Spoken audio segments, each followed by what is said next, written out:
This conference will now be recorded.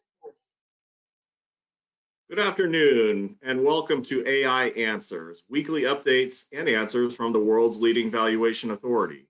My name is Bill Garber, Director of Government and External Relations for the Appraisal Institute, and it is July 17th, 2020. Today, we're joined by Lisa Desmarais, who is the Vice President of Appraisal Issues at the Appraisal Foundation. Lisa is the senior staff contact regarding the work of the Appraisal Standards Board and the Appraiser Qualifications Board for the Appraisal Foundation. She provides valuation expertise for the Appraisal Foundation regarding the uniform standards of professional appraisal practice and appraiser qualifications. Prior to joining TAF, Lisa was in private practice as an owner of Peak to Peak Appraisal in Colorado.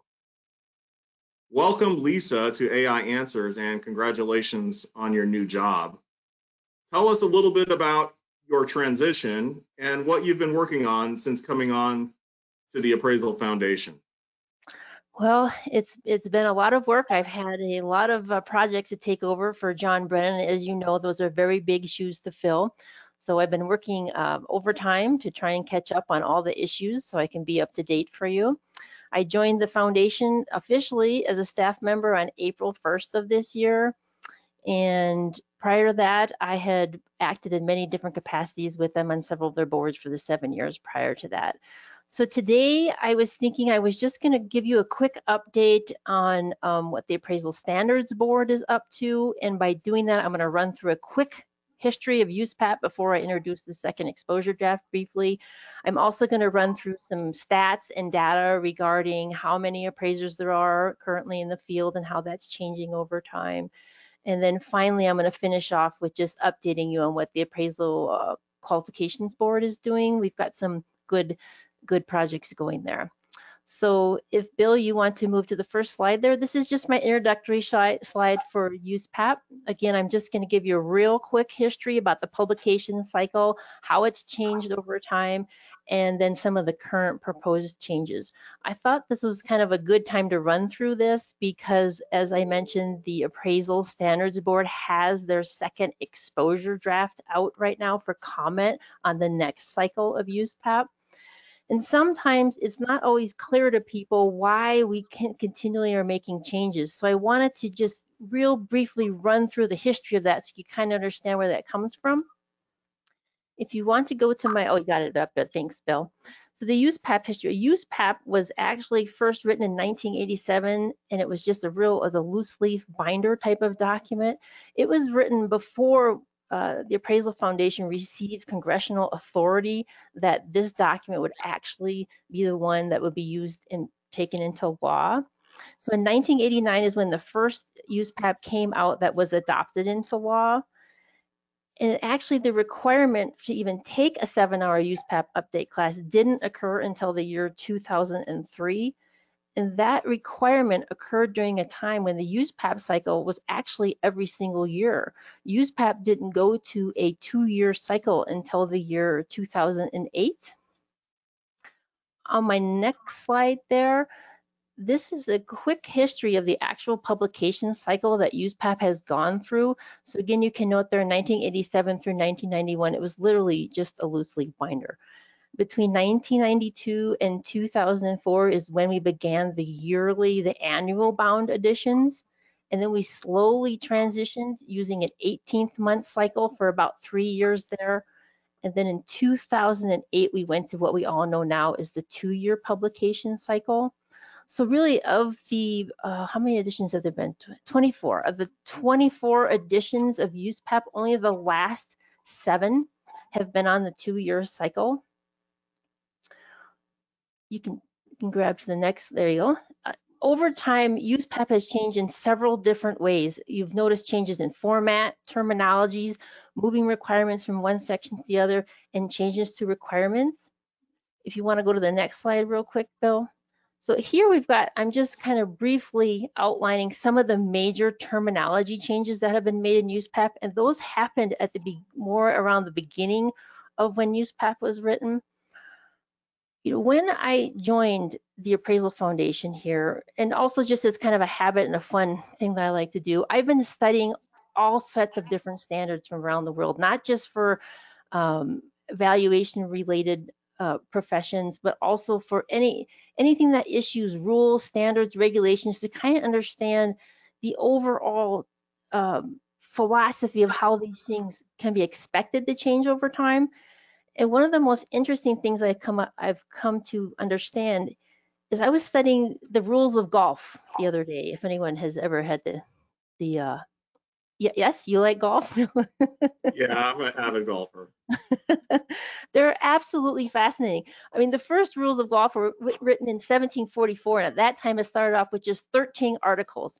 And it took about 200 years till they get to the point in 1934 when they recognized that you needed a set of uniform rules.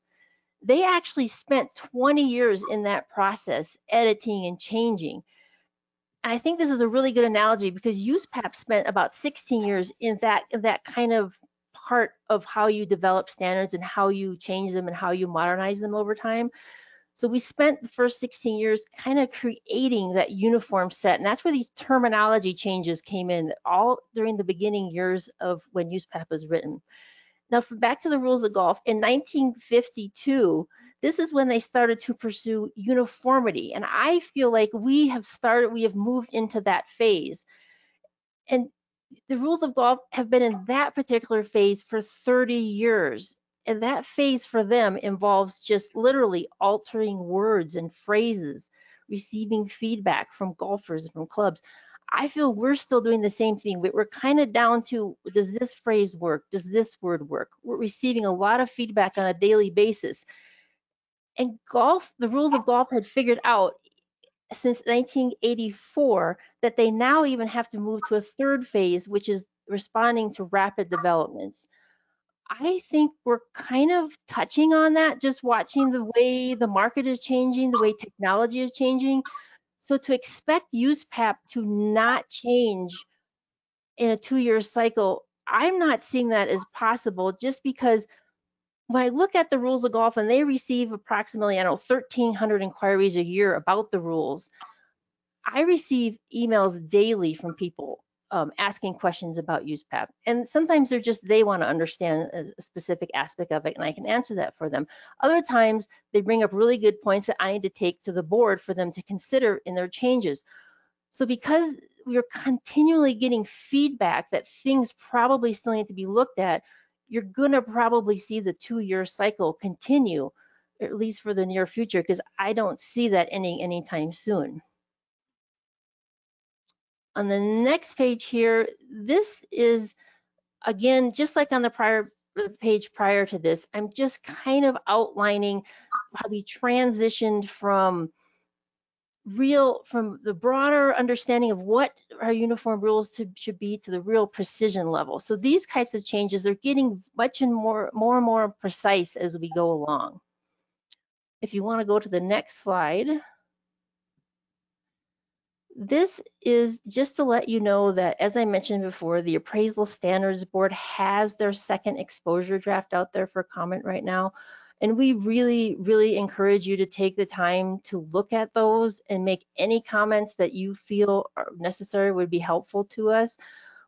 Chair Wayne Miller and myself are holding a webinar tomorrow at 1 p.m. Eastern time. It'll be a 1-hour webinar, and Wayne will be discussing the proposed changes.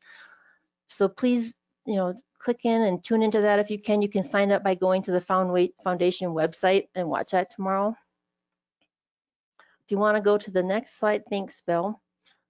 This is probably the most fun for me, is the stats and the data. I just love data. I suppose that's probably a typical appraiser response. I'm going to run through really quickly how the number of appraisers have changed over the years. I'm going to quickly discuss the age of appraisers. This is going to be really interesting. And then the current exam statistics. On my first slide here, these are the credential trends that have happened over the years. So you can see right now, we have approximately 93,000 appraisers total. And in 2010, we had 110,000. Now the high point was actually in 2008. I don't think that surprises anybody that between 2008 and about 2012, the numbers dropped considerably. You know, the market crashed, so it makes sense that it also impacted appraisers as well. One of the important things to note here is the licensed appraisers. That's also kind of interesting. Not only did that number start to go down once FHA no longer allowed licensed appraisers to complete their appraisals, but we've seen there's a slight trend, not a very notable one, but a slight one. Some states have actually phased out the licensing credential altogether. I think there are 8 states that don't have a licensed credential, and I think there are 3 that have under 20 people who have a licensing credential. So right now with our numbers at 93,000, that's actually probably a really good solid number historically. As you can see that between 1993 and 2004, I mean, the average was 88,000. So we're actually a little bit above that. And in 2001, we had a low of 87,000. So I feel like we're doing pretty good with our numbers right now. Next slide. This is the number of people passing the national exam. So it gives it by the license number, the certified number, and the general number of appraisers and the total number. Probably the 3 most interesting things about this is that you notice the most common number is right under about 1,000 appraisers per year taking and passing the exam. That's the average, that's the norm. We also had 2 kind of real big weird bumps in here. And that first one was effective starting in 2008. That's when FHA no longer allowed licensed appraisers. That had quite a big impact, if you can remember. People who were licensed suddenly for the next 2 years spent their time making sure that they would get credentialed. So really that bump in the numbers was just people upgrading their licenses. It wasn't new people into the profession. And then in 2014, that big number was because the criteria changed and went into effect. It was January 1st of 2015 when the college degree requirement. So all the people who didn't have that college degree were getting their licenses taken care of at that time and upgrading prior to that coming into effect. So whenever you have that kind of a huge buildup to people taking the exam, you're always going to have a little letdown at the end. So in 2015, we can see that that went down a little bit, but it has been steadily climbing since and been pretty steady there at just under 1,000 people. If you want to go to the next slide, Bill.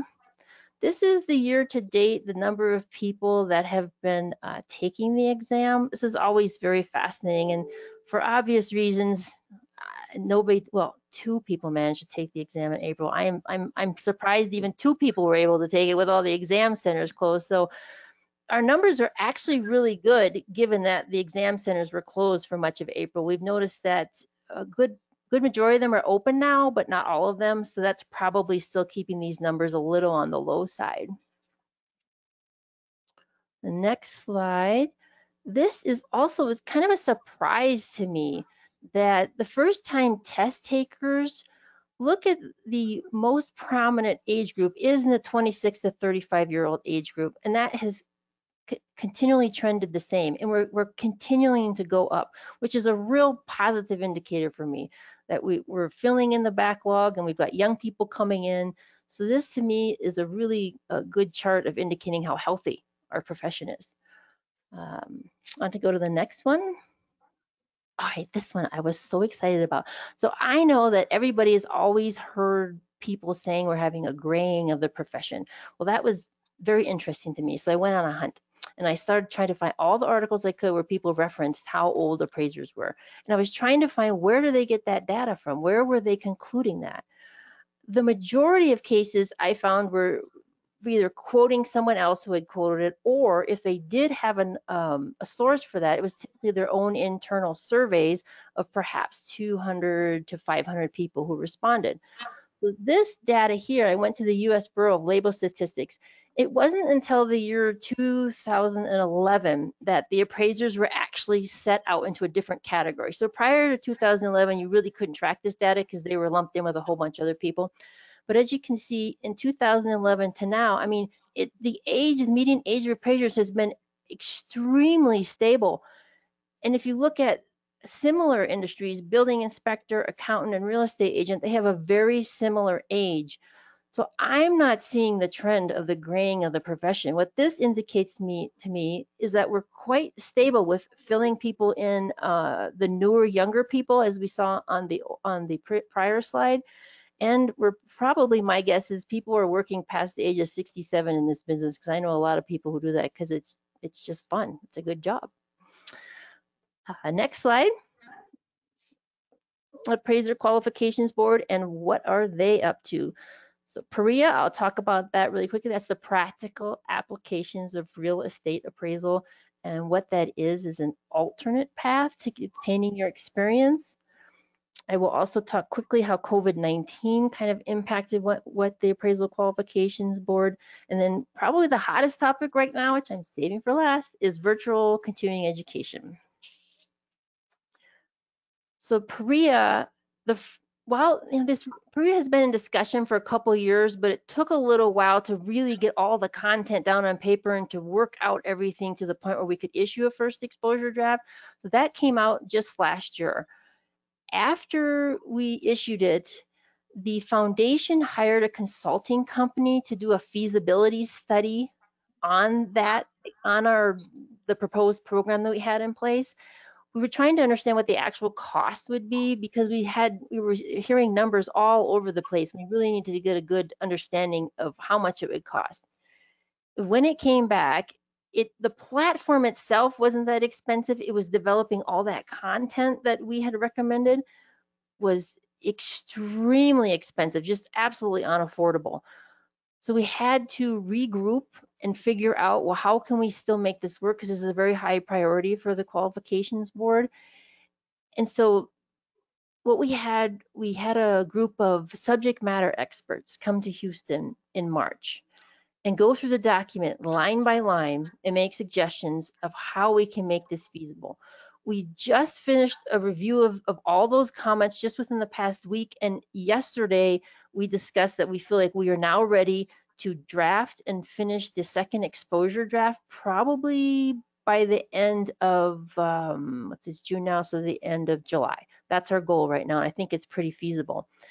Part of the reason that this took a little bit longer is because of the COVID national emergency. That impacted the work because the Appraisal Qualifications Board needed to stop and deal with a lot of issues that was coming through with appraisers not being able to take their continuing education, and that so we had this be put on the side burner for just a little bit.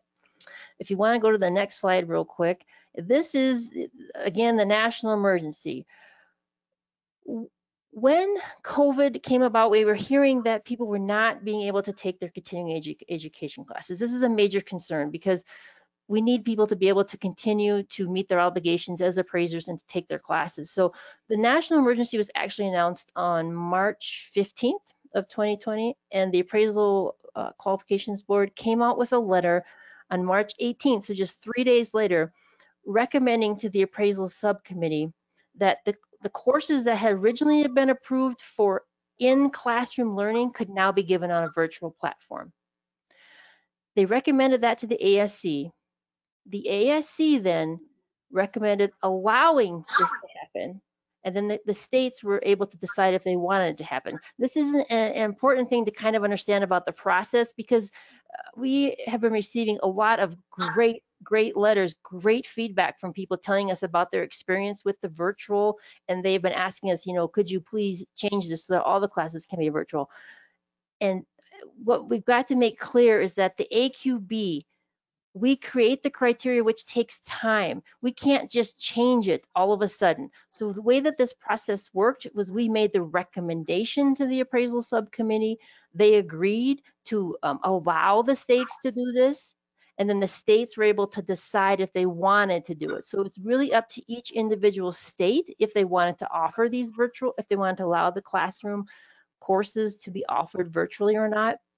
And that's the process that we were able to do quickly because we were all speaking with one another and getting on board very quickly. But as you know, the actual way that we can allow this to happen on a continual basis going forward, we have to expose any proposed changes such as this publicly.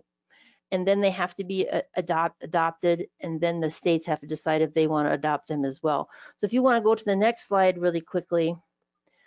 Just yesterday, the Appraisal Qualifications Board met virtually, imagine that, because, well, they had their regular conference call, but one of the topics that they were talking about was contemplating, recommending that the Appraisal Standards Board allow the states to have these virtual classes be given and through the end of the year. I think the states were a little leery because they weren't sure about, what is the timing and how far in the future can we plan these classes. So they're discussing that right now. They should be able to get some information out about that pretty soon here because they're talking with the ASC about it and working on the language for that. So once we get this letter out, then we can move to the second step of this phase, which is to actually consider if there should be a criteria change. Obviously, this quick, sudden move to Zoom course rooms was quite a change for everybody. But what we heard is that it's a pretty positive experience. I personally have not had one person tell me a negative experience they've had about it. So for that reason, the Appraisal Qualifications Board wants to look at considering making this a permanent change. And to do that, they're going to have to draft an exposure draft, put it out to the public, and see if it can be implemented. The good news is if it's something that people would like to have done, it's actually a lower bar than is in place right now for the states. So it'll be really easy for them to deal with because they can either choose to adopt it or not because it's less than what they currently have in place. And I think that is all I had prepared for you today, Bill. So I just have the contact us slide up there again, the info@appraisalfoundation.org. Feel free to send us thoughts, comments, questions. I get most of those, so you'll probably hear from me. And that's all I have. Do you have some questions, Bill?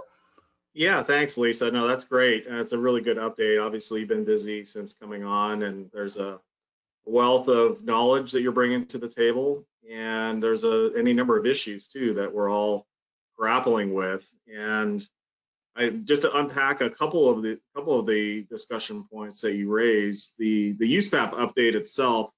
Can you go into some of the high-level changes themselves to the second edition of USPAP?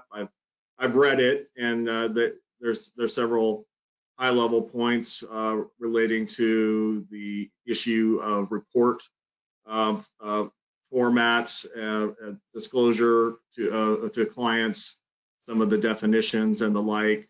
Maybe the issue of evaluations. Can you talk a little bit about kind of the philosophy, the approach that you're trying to take in the second exposure draft on evaluations? Sure. Again, tomorrow Wayne will have the 1 hour long version of this. That's probably the better place to check, but I'll just real quickly run through some of those that I can think of off the top of my head here. So as of last year, the last cycle, we had additionally proposed one set of reporting requirements, and we committed to continuing to explore that possibility. We did try that again this year with the first exposure draft, but really at this time, we really cannot find a good solution to that. There's no way that we can find currently to make one set of reporting requirements and still have the requirements be enforceable. So we've kind of backed off of that. And we've gone back to the 2 reporting options. But because people have, as you mentioned, Bill, this all comes from the evaluations issue, because people have had concern about having to label the appraisal report, we're trying to explore that to have the appraiser decide if they want to either call it's an appraisal report or it's a restricted appraisal report. And we expect that most people will still opt to do that. But there may be instances, for example, when a bank wants them to do an evaluation, but the appraiser wants it to be USPAP compliant, they don't have to label it. They just have to tell us which set of reporting standards that they are intending to comply with. So that's a really important issue. We'd like to see some comments back on that. See, definitions, I think the most important one to me is we are proposing eliminating the definition of misleading. while we intended for that to be helpful, we were having some sort of some unintended consequences feedback about the wording of misleading. And we think it's better at this time just to propose deleting that definition that we put in for the last cycle. Signatures. So because this is another example of how things change all the time. Everybody is used to signing a certification. Well, at least, I don't know, me from when I started, when there really was pen and paper, you would sign it with a pen. You really don't do that anymore. And do you really even sign in a report? Where do you sign it? It's getting unclear given how the actual technology is working. So we're kind of broadening that explanation about what a signature is, so people can have different options for that. What else did you ask me, Bill? There's a piece on significant assistance. Significant appraisal assistance. Yes, we're just trying to propose where you can disclose that within the report and really how you should do that, as well as proposing a definition for that as well. Yeah, I think that'll be one of the issues with the hybrid, so-called hybrid valuations that we're continuing to see in the marketplace and further discussions. I know our standards committee is looking at that now, and they'll be providing comment. Oh, good. At the end of July, if I recall. The one comment I had heard on the eval issue was that if you're the labeling issue is one issue that's been expressed by clients, but if the appraiser has to include a supplement to avoid misleading anyone in the preparation of an evaluation, is there really any real relief being provided? Does this kind of defeat the purpose of the intended relief to some extent? So we'll see, in our official comments, kind of where our committee comes down, but that'll be an interesting discussion that lies ahead, because unfortunately the eval issue has been a persistent one and a growing one in the marketplace, particularly in the COVID environment, where there's a lot of renewals and loan extensions that are being done. Mm-hmm. Yeah, and Bill, last year we did hold a congressional style hearing where we asked all different participants from the appraisal profession to give their feedback on if we should develop evaluation standards. So we were very seriously considering it, and it, along with the single reporting set of requirements, it just was not feasible at this time. So, but the Appraisal Standard Boards greatly appreciates the comments the Appraisal Foundation sends in every year. So I'm looking forward to see what you guys have to say. They're very important. Yeah, we have a good team that have been in your shoes before or on the board itself that provide that kind of feedback to it. I know that they're going to be thoughtful, and I know that they've in the past supported that kind of scope of reporting concept. It's a variation of the scope of work rule, but on the reporting side. And to the extent that we can continue to look at that, I know our folks would support it. I think the issues that they see are they deal with a lot of issues beyond mortgage appraisal. And it could be any number of client types and services that are being requested that don't fit neatly into a box, and where you can have that kind of understanding between the appraiser and their client and trying to just address it through disclosure requirements. Oh, I lost my lights here. I'm sitting too still today.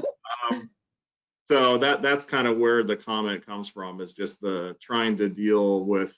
I mean, I've been with Institute now for 20 years. The range of client types is very immense, and fortunately, it's growing because there's new entries into the client base that are seeking valuation solutions. They're trying to provide answers or find answers to valuation questions and problems.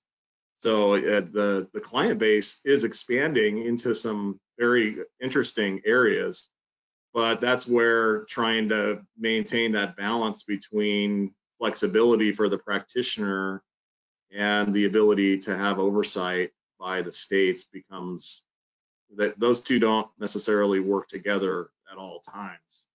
Yes, that's true. And that's why I will probably, even though we're not officially, going back to the single set of reporting requirements right now, I'm sure it will continually be a topic. And also, as you mentioned, the scope of reporting possibilities, I don't think that's going to die anytime soon in the Appraisal Standards Board calls. Yeah. Yeah, and you typically will, and as I understand their process, the board will like to throw ideas and kind of stick them out on the wall, and some of them will stick, some of them don't, and then you'll go through several iterations in the exposure draft. Yeah. How many more do you expect with this cycle?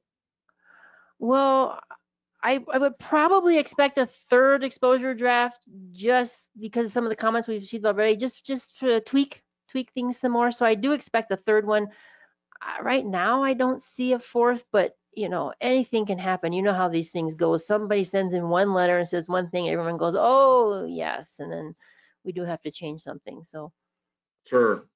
Well, you mentioned the golf rules, and I do like that analogy. And whether to leave the pin in or pin out, or how to drop the yeah, ball when you've lost it in the lake. I mean, those are things that need to be updated. You can understand, though, the concerns of practitioners that the process and the requests of practitioners in terms of different requirements for taking classes, education, CE, maintaining licenses. It becomes extremely complicated with multiple licenses. If you're a practitioner that holds multiple licenses, trying to stay on top of all of that, you can understand the concern about the ongoing updates to USPAP, and then the recurrent requirements to take update courses and the like. And that's something that we hear about frequently, and certainly something we've expressed before, that maybe there's another process. And if you hadn't looked at it yet, I would encourage you to look at some of the things that I think it's ASTM and ANSI standards have done in that area. They have like the square footage. You've probably dealt with that, the square footage measurement standards that appraisers use. That's a standard that's maintained under the I think it's AST or ANSI standards, ANSI, and they have requirements to do it every 10 years or on an as needed basis. So there's sort of to maintain its status as an ANSI standard, they have to have it at least every 10 years. But if there's a need for something, maybe kind of that quick hitting type of approach that you were discussing, they can launch an update process for that at any time. That's something I think we've suggested before, and I know that we're a long ways from getting to that point, but certainly I think practitioners, just trying to express the points of view that we hear in our office, that trying to provide some relief and some flexibility to appraisers, I think would be welcomed by the practitioner community. No, I understand that completely. I guess, the main point probably you will agree with is that regulators really need a hard stop and a hard start date. So if we work within those parameters, then we can go on to figure out, well, is the 2-year cycle correct? Should it be a 3-year cycle? And while I'm not suggesting we're going to go there, all I'm saying is we are definitely here at the foundation looking into all of these topics. We're trying to understand, where did our standards come from? I shouldn't say we, probably me. I'm studying all of the other standards right now, and I'm going back through all the historical files to figure out, where do we come from? Where are we going? If something needs to be changed, then we can make it on a very informed basis, instead of just saying, well, people don't like it. That's really not the best reason. What kind of standards are we? What kind of changes do we need? And if everyone doesn't want these to change every 2 years, then why do we keep getting letters, all the time saying this isn't right or this doesn't work? So all of that's on the table. We're open to hearing all about it and researching it and studying it. But I understand the frustration on some people's end. Yeah, thank you for that. The stats on new entrants to the appraiser population were interesting. Isn't that good? Yeah. I know one of the things that I noticed that's the number of credentials. So that may double count appraisers that have the multiple licenses to some extent. But the overall trends, I think you can rely on there. The uptick in new test takers was interesting, and the age of those as well.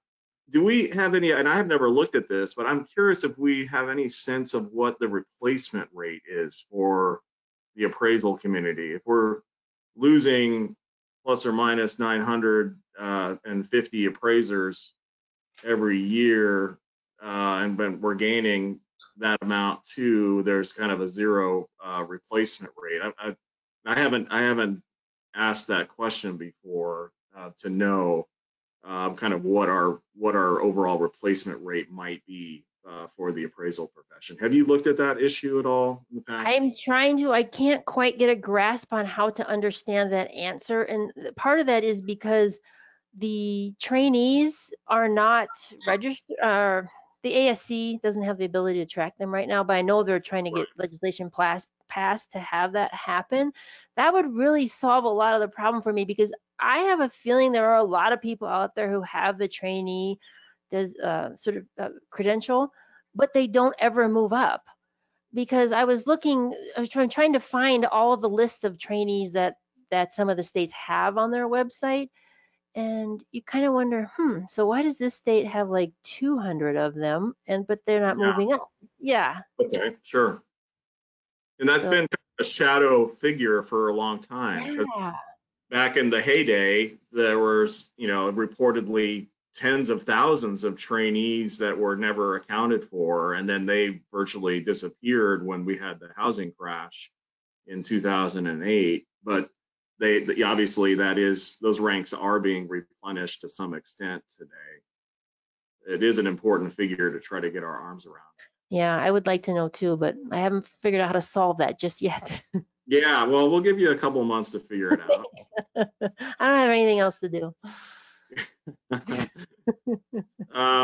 So one of the things that we've talked about is the experience requirements, and the PREA concept's been out, and I know you guys are going to be doing an exposure draft on that.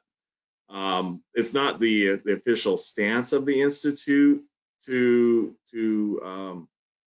eliminate experience requirements, but we have suggested a reevaluation of the experience requirements altogether.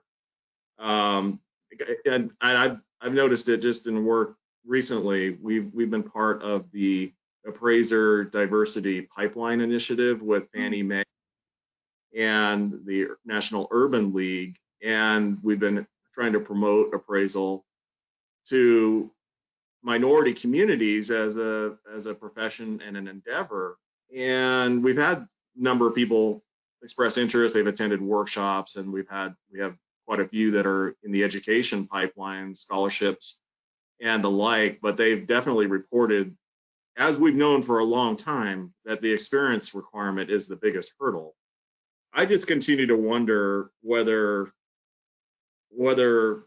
we could just more directly address this by reevaluating the experience requirement altogether. I mean, just given that we are talking about minimum certification and licensure requirements that are being established by the AQB. And I know that we talked about that amongst the organizations. There is a lot of resistance to it in the practitioner community, but to me, it just seems like the path, a path that's at least worth considering looking forward, if you're trying to find a way for people to enter the profession in a much more streamlined format. Have you looked at that yet? Well, yeah, absolutely. I mean, but everything that the AQB does has to be exposed for public comment, and that is definitely something I hear talked about during the meetings. But right now, there's quite a bit of interest in the current PREA proposal. So I'm pretty sure we'll continue forward with that right now. Yeah, is there any word or feeling about the costs related to that program at this point? Well, that's what the second exposure draft is going to hopefully tackle that problem, in that the first exposure draft, it was just too big, too expensive.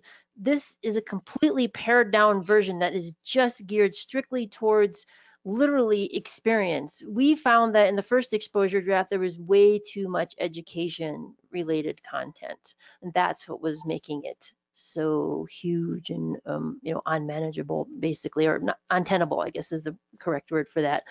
So we hope that the second exposure draft will be much closer to affordable and doable, and something that providers are interested in developing. Thank you for that. We look forward to reading it. What was the timing again on that release? Did you say July? The end of July. Okay. All right, very good. Well, any concluding thoughts or observations for us today, Lisa? Send in your comments. Bill has had a lot of nice comments for me today, and they're very much appreciated. The Appraisal Institute sends in incredible comments to us for every exposure draft we issue, so we encourage you to do the same. Great, and you're going to be on tomorrow with the AQB, correct? ASB, Wayne Miller. ASB, sorry, ASB tomorrow with Wayne Miller, I believe, right? Yep. Okay, great. Lisa Desmarais, thank you so much for joining us on AI Answers. We look forward to seeing you again next week, and stay safe, everyone.